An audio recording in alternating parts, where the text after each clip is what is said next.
Vijayawada Indira Gandhi municipal స్టేడియంలో volleyball summer camp నిర్వహించారు. Sam ఆధ్వర్యంలో ఇది ఏర్పాటైంది. గతంలో పోలిస్తే శిక్షణ తీసుకునేందుకు పిల్లలు ఆసక్తి చూపుతున్నారంటున్నారు నిర్వాహకులు.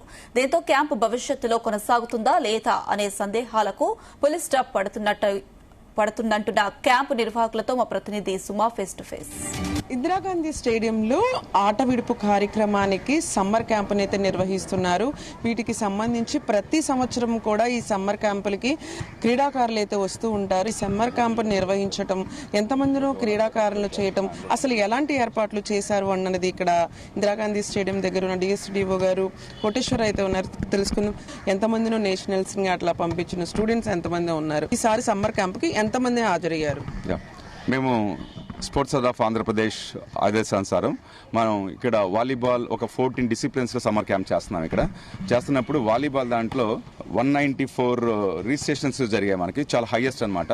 అందులో ఇప్పుడు మాకు ఒక 4 కోచ్లు ఉన్నాం. ఇక్కడ 194 రిజిస్ట్రేషన్స్లో మనకు దాదాపుగా 120 మంది 130 మంది వస్తున్నారు. మనకి ప్రతిరోజు కూడా అట్లీస్ట్ 100 మంది కంటే తక్కువ వస్తున్నారు. చాలా హ్యాపీగా అనిపిస్తుంది. ఇది ఫెన్సింగ్ వేసిన తర్వాత చాలా బ్యూటిఫుల్గా ఉంది. పేరెంట్స్ కూడా పంపించడానికి చాలా అంటే హ్యాపీగా ఫీల్ అవుతున్నారు. పిల్లలు లోపలికి వెళ్తే సెక్యూర్గా ఉంటారు, బాల్స్ మిస్ అవ్వవు, ఇంజూరీ అవ్వదన్న ఫీలింగ్లో అట్లా బాగా పెరుగుతా పోతున్నారు. నా ఉద్దేశం ఇంత పర్ఫెక్ట్గా ఇంత చాలా తక్కువ చోట్ల కూడా జరిగింది. ఎందుకంటే మనకి అన్ని అవకాశాలు ఉన్నాయి. ఇక్కడ అంత బాగుంది. పేరెంట్స్ కూడా బాగా ఎంకరేజ్ చేస్తున్నారు. మనం ఇక్కడ ఈ వాలీబాల్ క్యాంప్స్తో పాటు జిల్లా మొత్తం మీద మనం 50 క్యాంపులు కండక్ట్ చేస్తున్నాము. 50 క్యాంపులు కండక్ట్ చేసి అన్ని ఇన్స్పెక్షన్ చేస్తున్నాము. డైరెక్టర్ రామారావు గారు మేము అందరం కలిసి కూడా చాలా హ్యాపీగా ఉంది అంతా చూస్తుంటే. ఇక్కడ చెప్పండి సార్, వెల్ఫేర్కి సంబంధించి మీరు ఒక పోస్ట్లో ఉన్నారు. అసలు హెల్త్కి సంబంధించి ఈ ఫిట్నెస్ వాటికి సంబంధించి ఎలాంటి ప్రోటీన్ ఫుడ్స్ కానీ అవి కానీ ప్రొవైడ్ చేశారంటారు ఈ సమ్మర్? ఇక్కడ శాప్ నుంచి ఆదేశాల అనుసారం, అలాగే ఎన్టీఆర్ డిస్టిక్ కలెక్టరేట్ నుంచి ఇక్కడ పర్యవేక్షణ బాధ్యతలు నాకు అప్పచెప్పారు. ఇలా ఎక్కడ ఈ క్యాంపులు ఎలా జరుగుతున్నాయో రోజు పర్యవేక్షించాల్సిన అవసరం ఎంతైనా ఉంది. ఈ పిల్లలు వేసవి సెలవుల్లో వాళ్ళ ఇంటికి పోయి ఆడుకునే సమయంలో ఈ 50 క్యాంప్స్ ఈ జిల్లాలో పెట్టడం చాలా గర్వకారణంగా ఉంది. ఎవ్రీడే 6 కంతా 5:30 కంతా పిల్లలు అందరూ గ్రౌండ్లో ఉంటున్నారు. చాలా ఆనందదాయకంగా ఉంది వాళ్ళు చూస్తుంటే. మన డిస్టిక్ అడ్మినిస్ట్రేషన్, శాప్ వారు వీళ్ళకి మంచి ప్రోటీన్ ఫుడ్ కూడా ఇవ్వడం కూడా జరిగింది. దాంతోపాటు వాళ్ళకి ఒక చిక్కీ అని, బనానా అని, బాయిల్డ్ ఎగ్ అని ఇలాంటివి కూడా డోనర్ సహాయంతో చాలా మంది ఇక్కడ మనకు ఇవ్వడం జరుగుతుంది. సార్ చెప్పండి సార్, అసలు మొత్తానికి కానీ అసోసియేషన్ తరపు నుంచి కానీ ఒకవేళ ఎంతమంది క్రీడాకారులను ప్రావీణ్యంగా చేసిన వారందరినీ ఎంతమంది సుమారు అసలు కోచ్ ఇవ్వబోతున్నారు? ఒక 60-70 మంది మన స్టేట్ ప్లేయర్స్ అంతా ఉన్నారు. చాలా హ్యాపీగా అనిపిస్తుంది.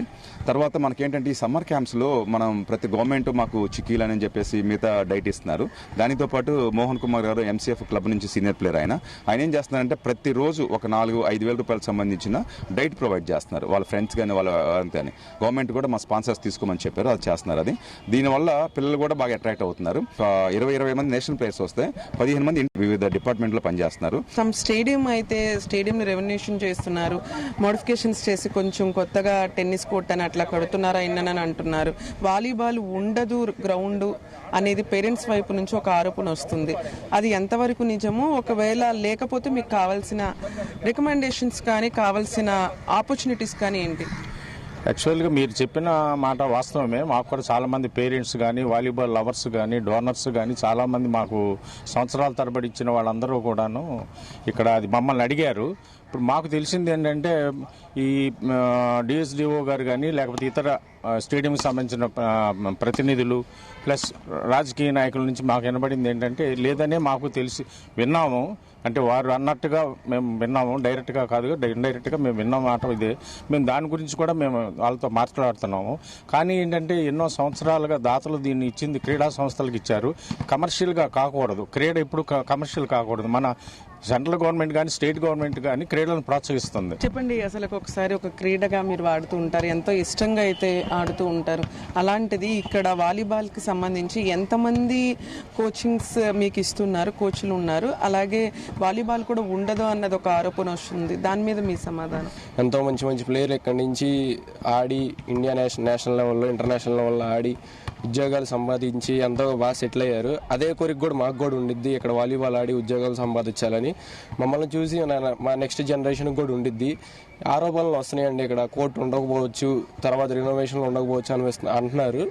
దాన్ని ప్రభుత్వం కొద్దిగా స్పందించి మాకు ఈ వాలీబాల్ని మాకు ఉండేలా జరగాలని చెప్పి మేము ఎంతగానో ఆశిస్తున్నాం. ఎంతో ప్రఖ్యాతి చెందిన ఎంతమందో క్రీడాకారుల్ని ఏర్పాటు చేసిన ఇందిరాగాంధీ స్టేడియంలో ఎంతమందినో నేషనల్స్ని ఇంటర్నేషనల్స్ని కూడా వాలీబాల్ వైపు నుంచి అయితే తీసుకుని వెళ్లారు. ఏదైతే ఉందో మన కూటమి ప్రభుత్వం వచ్చిన తర్వాత గ్రౌండ్కి సంబంధించి అన్ని పకడ్బందీగా ఉండాలి, క్రీడాకారులని ప్రోత్సహించే విధంగా చేయాలన్నది మన సీఎం చంద్రబాబు నాయుడు చెప్తూనే ఉన్నారు.